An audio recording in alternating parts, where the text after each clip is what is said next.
درود عزیزان، من دیبا نوروز نژاد هستم. به کانال سکرت آف موویز خوش اومدین. این ویدیو متعلق به سریال اشرف رویا قسمت 2 ترکیه هستش. لطفاً برای مطلع شدن از ویدیوهای جدید حتما کانال رو سابسکرایب و زنگوله رو هم روشن کنید. اشرف از نیسان میخواد که به جاش رانندگی کنه و اونو برسونه به دکتر مخصوصشون. دکتر اقدامات عمل جراحی رو انجام میده و توی باکس خونش از هر کسی مخصوص خون خودش رو داره. نیسان زنگ میزنه به ایرماک و اون توی جلسه است و جواب نمیده و بعدن خودش تماس میگیره و نیسان بهش میگه که اشرف تیر خورده و ایرماک بچه‌ها رو خبر میکنه که با همدیگه برن پیش دکتر. چیدم به نیسان زنگ میزنه و متوجه میشه که اشرف زخمی شده. ایرماک به افرادش میگه که نیسان رو برسونین به خونه. قدیر تلفنی متوجه میشه که اشرف زخمی شده و نمرده. خیلی عصبانی و میگه اون گاو ابله کارشو درست انجام نداد. وقتی نیسان میرسه خونه، خواهرش از اون وضعیتی که داره و لباسای خونیش میترسه و بهش میگه چی شده. نیسان میگه چی میخواستی بشه؟ من درگیر مافیا شدم. کنار اشرف بودم که بهش شلیک کردن. به خاطر تو که زندان نیفتی مجبور شدم جاسوس مافیا بشم. دکتر اشرف میاد میگه گلوله رو درآوردیم و زخم و بقیه زدیم. خطر حیاتی نداره و زنده میمونه. گردال عصبانی و میگه باید یه کاری بکنیم. اون آدمای بیشرف و گیر بیاریم. حتما کار عزته. مسلم بهش میگه تا اشرف بیدار نشده کاری نکن. باید مطمئن بشی. قدیر میاد مطب دکتر که حال اشرف رو بپرسه و گردال یکم باهاش دهن به دهن میشه و میگه ما فهمیدیم که کار عزت بوده. قدیر میگه ببین داداش گردال، این قضیه فراتر از حد شماست. وقتی اشرف حالش خوب شد ما بزرگترا میشینیم و ببینیم باید چیکار کنیم. در ضمن عزت دوست من نیست، همکارمه. ما داریم با هم کار میکنیم. بی خبر از تیم یتیما و یعقوب بابا کاری نکنی. چیدم بیرون خونه نیسان منتظرش و نیسان بهش میگه منو از این مخمسه نجات بده. من نمیخوام تو اون مافیا باشم. چیدم میگه من و تو با هم یه توافقی کردیم.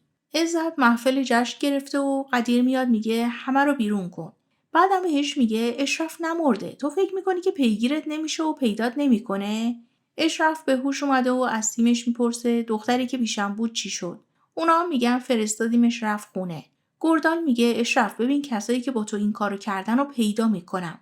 اشرف میگه هیچ کاری نکن گردال. هرچی نیسان التماس چیدمو میکنه که منو از این کار رها کن، چیدم میگه نمیشه. فردا صحبت میکنیم. بعد از رفتن نیسان میگه رویا حالا که پیدات کردم مگه میشه که ولت کنم؟ عزت وقتی که میبینه قدیر سرش داد بیداد میکنه و میگه پیدات میکنن، میگه ببین تو برو با دوستات صحبت کن. خونبها و هر چیزی که لازم باشه میدی. به اشرف و هر کسی که توی این انجمنه 1,000,000 دلار پول میدم. تو باید بری میانجیگری کنی. قدیر میاد به نوچش میگه عزت نتونست ولی باباش نصرت خان این کارو تموم میکنه. اگه اشرف عزت رو بکشه جنگ شروع میشه و اگر اینطوری بشه اشرف رو با کاردک از روی زمین جمع میکنیم. اشرف حالش بهتر شده و آوردنش خونه و گردال باز میگه کار عزته باید پیداش کنی. اشرف بهش میگه بی خبر از من کاری نکن. آدمای گردال براش خبر میارن که آدم کشا رو پیدا کردیم. خواهرزاده‌های خیرالله کبابی هستن. فاروق به گردال میگه مبادا دیوونگی بکنی. نیسان خواهرش رو بیدار میکنه و میگه زود باش چمدون تو باید ببندی. میری مونتنگرو، اونجا برات هتل دیدم. باید فعلا از اینجا بری تا من بتونم از این مافیا بیام بیرون. چیدم داره منو با تو تهدید میکنه. خواهرزاده‌های خیرالله اومدن بهش پناه بیارن و خیرالله نمیدونه که اونا با اشرف در افتادن. که یه دفعه گردال با ماشین میاد توی کبابی و برای خیرالله جریان رو تعریف میکنه. خیرالله میگه من اشرف رو خیلی دوست دارم. گردال میگه اگر اونو دوست داری پس باید این خواهرزاده‌هاتو بدی من ببرم. کتکشون میزنه و میگه دیگه اینا رو نمیبینی. حرف دیگه ای داری بزن. خیرالله میگه تو مخ هر دوشون شلیک کن. اینا آدم نمیشن. نیسان به خواهرش میگه الان تاکسی میاد. تو برو منم میرم پیش اشرف و بهش میگم که این بلاها سر خواهرم اومده و اون زنم مجبورم کرده. من جونشو نجات دادم. حتما کمکم میکنه. زنگ میزنه به ایرماک و میگه میخوام آقا اشرف رو ببینم. گردال اون 2 نفر رو میاره و میندازه جلوی پای اشرف. اشرف میگه گردال من بهت گفتم کاری نکن. باید از من تبعیت کنی. خواهرزاده‌های خیرالله نمیخوان به حرف بیان و به زور خفه کردنشون میگن کار عزت بوده. اون گفت که این کارو بکنی. همون موقع هم نیسان میخواد بیاد خونه اشرف و مامان حفیظه وقتی که میفهمه نیسان جون اشرف رو نجات داده راهش میده. فاروق کار اون 2 نفر رو تموم میکنه و حفیظه میاد میگه اشرف مهمون داری. گردال میگه حالا که کار اینا ساخته شد حالا نوبت عزت بیشرفه مگه نه؟ اشرف نگاه معناداری بهش میکنه و گردال ادامه میده مگه من مقصرم؟ باید میذاشتم اینا برم به خوشی زندگی کنن. تو رو خدا از من سر بر نگردون. اشرف میاد توی اتاق پذیرایی و به نیسان میگه من باید میامدم پیشت. چیدم دائم به نیسان زنگ میزنه و نیسان رد تماس میده و میگه نه به خاطر من این اتفاق افتاد. اگر همون آدما بودن حالا چی شد؟ اشرف میگه نیسان آدم نباید سوالاتی که از جوابشون خوشش نمیاد رو بپرسه. نیسان میگه خب یه سوال دیگه میپرسم. رویا کیه؟ چون وقتی که بیهوش بودین اسمشو آوردین. اشرف جواب نمیده و نیسان میگه در اصل اومده بودم یه چیز دیگه بگم راجع به خواهرم. من جز خواهرم کسی رو ندارم. چیدم بهش پیام میده که خواهرت دست ماست و بهش زنگ میزنه و نیسان میگه من برم بیرون صحبت کنم. چیدم تلفن رو میده به افرا و افرا میگه آبجی جون منو گرفتن. چیدم میگه اگر به اشرف یک کلمه حرف بزنی دیگه از این به بعد خواهرتو باید توی زندان‌ها ملاقات کنی. نیسان میبینه که اون 2 نفر رو دارن میبرن چال کنن و به چیدم میگه اینا قاتلن. چیدم میگه تو با دونستن این تصمیم گرفتی به خاطر خواهرت. برات لوکیشن میفرستم.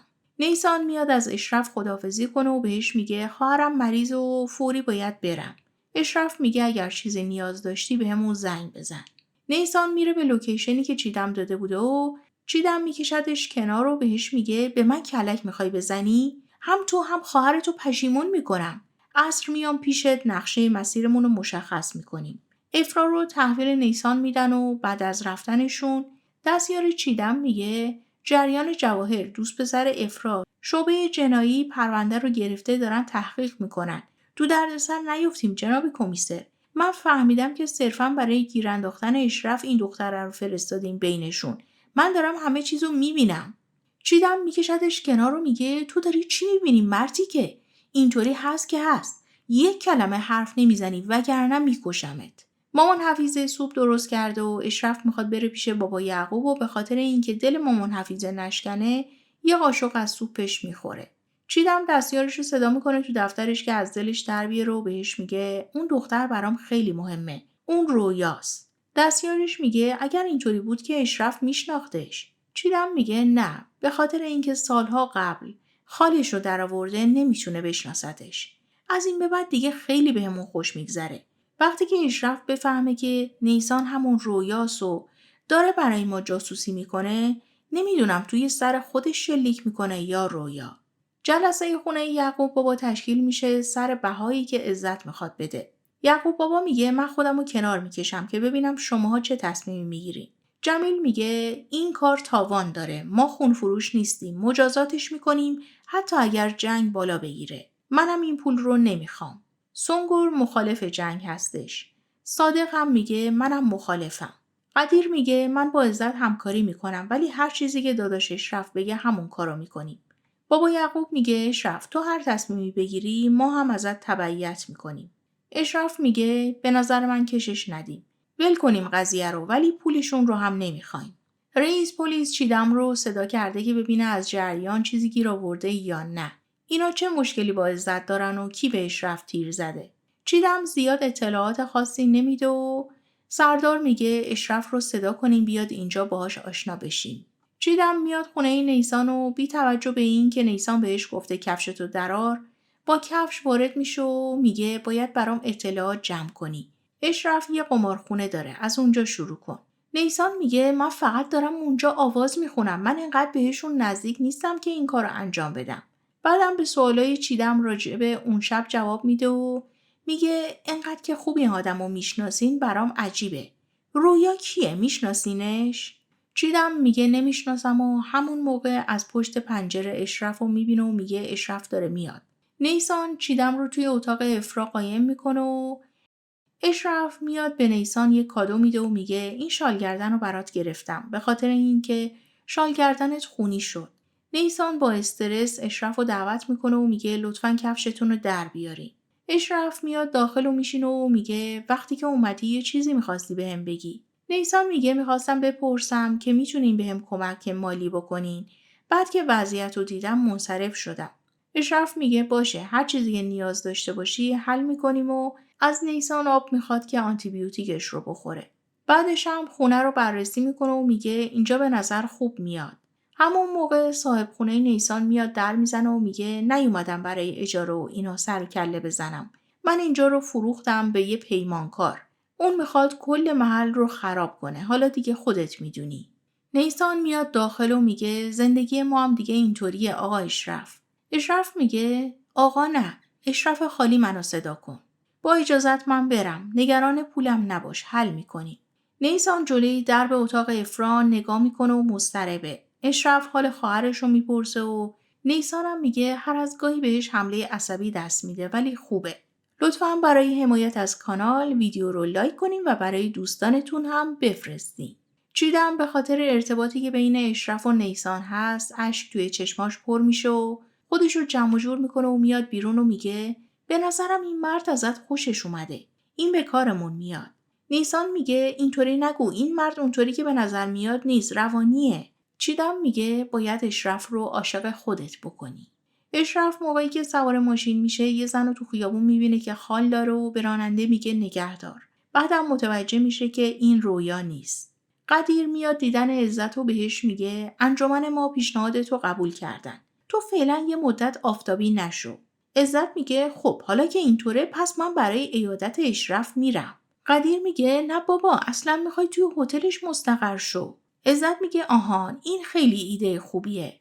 قدیر میگه دیوونه شدی عزت خان، این حرکتت کار اشرف رو تموم میکنه. تو این مسلک مسخره خاص و عام میشه، نمیتونه وارد اجتماع بشه. اینقدر زیاده روی نکن، اون برادر منه. وقتی هم که میاد بیرون سوار ماشینش بشه به نوچش میگه این گاو زیاد زنده نمیمونه، تهش یه کاری میکنه که اشرف بکشتش. چند نفر یه صندلی سلطنتی میارن هتل و ایرماک میگه چه خبره، مگه قرار پادشاه بیاد؟ همون موقع عزت وارد میشه و میگه میخوام با همه افرادم اینجا بمونم. مهمون ویژه آقا اشرف هستم. مسلم و فاروق میخوان جلوش رو بگیرن که ایرماک به اشرف زنگ میزنه و جریان رو براش تعریف میکنه. اشرف هم میگه یه سویت ویژه بهش بدین و به خوبی ازش پذیرایی کنین و چیزی کم و کسر نداشته باشه. ایرماک میاد میگه آقا عزت شما مهمون آقا اشرف هستین. یه سویت براتون آماده میکنم. بعد از اینکه عزت میره بالا، ایرماک به مسلم و فاروق میگه با اشرف صحبت کردم ولی حواستون به اینا باشه که مزاحم مشتریا نشن. عزت با آدماش توی سویتش شروع کرده به خوشگذرونی و کباب بازی. گردال با زن مورد علاقش دریا میاد به رستوران و اونجا متوجه میشه که دوست دختر سابقش هم اونجاست. دریا رو به هوای اینکه اگر من اینجا بشینم یکی هست که با تیر میزنم میکشمش از رستوران بیرون میکنه و میبینه که دوست دخترش با یه مردی دیت گذاشته. میره جلو و شروع میکنه به درگیری ایجاد کردن و یه لیوان میشکنه تو سر مرده. دوست دخترش دنبالش میاد و میگه هرچی بهت زنگ میزنم میگی تو جلسم کار دارم، برام وقت نمیذاری. منم حوصله‌ام سر رفت، با دوست قدیمیم اومدم اینجا رستوران. گردال میگه من این چیزا سرم نمیشه. اگر با من بودی حتی مگس نرم نباید بهت نزدیک میشد. الان که دیگه بینمون رابطه ای نیست. بعدم با خوشحالی میاد و میگه تونستم قصر در برم. چیدم توی خونه به خاطر احساساتی که به اشرف داشته و حالا میبینه که نیسان داره مورد توجه اشرف قرار میگیره عصبانی میشه و شلیک میکنه به عکس اشرف توی لپتاپش و گریه کردن. صبح نیسان میاد قهوه خونه و پول پیش پرداخت و میذاره جلوی دوستاش و اونا هم مجاب میشن که توی هتل باهاش همکاری کنن. گردال میره از دل اشرف در میاره و با همدیگه آشتی میکنن. ایرماک میاد به اشرف میگه باید بری اداره آگاهی، شنیدن جریانو. میخوان که اظهاریه بدی. اشرف میاد اداره آگاهی و چیدم هم ازش استقبال میکنه. اشرف به چیدم میگه از دنبالم کردن خسته نشدی؟ چیدم میگه جای تو پشت میله های زندانه. اشرف میگه من ترجیح میدم بمیرم ولی زندان نرم. چیدم میگه خب اونم میشه، برام فرقی نداره. اشرف میگه الان اگر زنده‌ای به خاطر اینی که من اجازه دادم. حس وفاداری چی شد؟ چیدم توی چشمای اشرف نگاه میکنه و میگه وفاداری رو از قاتل بی‌وجدانی مثل تو یاد نمیگیرم. اشرف میگه این تقصیر من نیست که عاشق مرد اشتباهی شدی. چیدم میگه رویا چی شد؟ تونستی پیداش کنی؟ 3 سال از اون زمان میگذره. امیدوارم که توی فاحشه خونه پیداش کنی. رئیس پلیس سردار میاد تو اتاق و به اشرف میگه تا حالا کسی نبوده که از دست من فرار کنه. هر کثافتکاری که میکنین، به فقرا کمک میکنین، قواعد و قانونتون، همتون مجرمای عوضی هستین. اشرف میگه اگر اینطوری که میگین بود تا حالا منو دستگیر کرده بودن.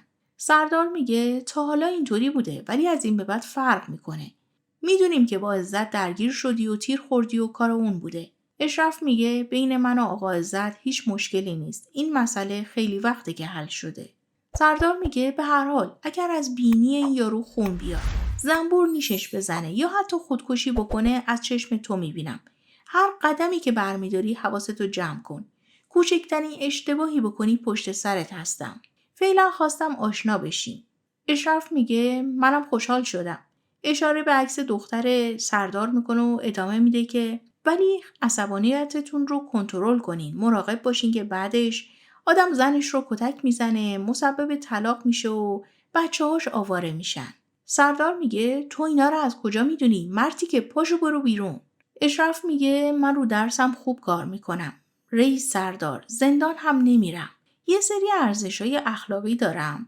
ولی اگر نیاز باشه اونا رو هم زیر پا میذارم. کاری نکن که اولی تو باشی. با اجازت. یه زن و شوهر توی هتل میان از دست عزت و کاراشون گلایه میکنن و ایرماک هم مجبور میشه که پول اقامتشون رو خودش حساب کنه. اشرف میاد هتل و متوجه میشه که از صبح همه از دست عزت شکایت داشتن. عزت با لباس نامناسب و حوله میاد توی لابی و میگه ما دیشب اینجا یکم سر صدا کردیم چون که صاحب هتل آشناست. سختم نگرفتیم. میخوام برم استخر رو شنا کنم. میگم که اشرف این هتل رو به من میفروشی؟ اشرف میگه نه نمیفروشم. عزت میگه میفروشی. من حس میکنم تو وقتی پول رو ببینی حتی مادرت رو هم میفروشی. اشرف دست میذاره رو دست گردال که حرکتی نکنه و میاد جلوتر و میگه من که مادر ندارم. عزت میگه شوخی کردم، جدی نگیرین. تو بازم فکر کن. من با اجازت برم استخر. امشب تو اتاق پارتی داریم. حتما بیاین. بعدم نیسان رو میبینه که وارد هتل میشه و بهش میگه تو بازم آهنگ درخواستی نمیخونی؟ نیسان میگه نه نمیخونم. عزت میگه چرا میخونی؟ به حساب تو هم میرسم. بعد از رفتنشون نیسان به اشرف میگه آدم وقتی همچین آدمایی رو میبینه دلش میخواد از پنجره پرتشون کنه پایین. اشرف میگه درسته. گردال میگه اشرف من به این تیر میزنم. اشرف میگه کسی بهشون دست نمیزنه گردال. نیسان و تیمش دارن آماده میشن. گردال میره تنه میزنه به دوست نیسان و ازش خیلی خوشش اومده. فاروق و مسلم هم پیش خودشون میگن دوباره این یه زنی رو پیدا کرد که بخواد مخش رو بزنه. عزت طبقه بالا مهمونی گرفته و چند تا زنم اینور و اونورش نشستن. دستیار چیدم براش خبر میاره که عزت توی هتل اشرف میمونه. اشرف توی طبقات یه زنی رو میبینه که داره گریه میکنه و بهش میگه چی شده؟ اون زن میگه عزت سیگارش رو روی تن من خاموش کرده. خدا اون روانی رو لعنت کنه. اشرف وقتی که میفهمه اون دختر 19 سالشه بهش میگه برو دیگه هم از این کارا نکن. ولی یاد شبی میفته که به رویا تجاوز شده بود. یکی از خدمه هتل رو میفرسته اتاق عزت که براشون مواد ببره. ایرماک به گردال میگه از اون دختر فاصله بگیر. اینا پرسنل ما هستن. نیسان شروع میکنه به اجرا کردن شعری که خودش نوشته. دکتر مخصوص اشرف میره توی اتاق عزت که بیهوش کنار 2 تا زن خوابیده. سرنگ بیهوشی رو پر میکنه و شروع میکنه به جراحی. موقعی که داره میره اشرف بهش میگه توی مدت جایی آفتابی نشو. بعدم میره کنار نیسان میشینه و میگه از شعرت خوشم اومد. اونجاش که گفتی چیزی که همش دنبالش میگشتی در اصل رویا بوده. نیسان میگه اینطوری نیست. وقتی که به چیزی که دنبالش میگشتی میرسی میفهمی که یه رویا بوده. عشق اینطوریه. دلتنگیش و دنبالش گشتن هیجان بخش و لذت بخشه. تو چرا انقدر اسرارآمیزی؟ انگار که همش چیز دیگه ای توی سرت هست. اصلا اینجا نیستی. اشرف میگه شایدم. عزت با سردرد توی وان همون بیدار میشه و به سختی خودش رو تا دستشویی میکشونه و وقتی که میخواد ادرار کنه میبینه که آلتش سر جاش نیست. داد میزنه که کینو بریده، چرا نیست، کجاست، عوضی. نیسان و اشرف روبروی هم نشستن که یه دفعه میبینن عزت از پنجره خودشو پرت کرد و افتاد توی آبنما. نیسان وحشت زده میشه و اشرف بهش میگه تو زن الهام بخشی هستی. در واقع به خاطر اینکه نیسان گفته بود آدم دوست داره اینو از پنجره پرت کنه، اشرف هم همچین تصمیمی گرفته بود. دوستان عزیزم، اگر از این ویدیو خوشتون اومد لطفاً ویدیو رو لایک و برای دوستانتونم بفرستین و نظراتتون رو هم کامنت کنین. ممنون که تا آخر ویدیو همراه هم بودین. خدا نگهدارتون.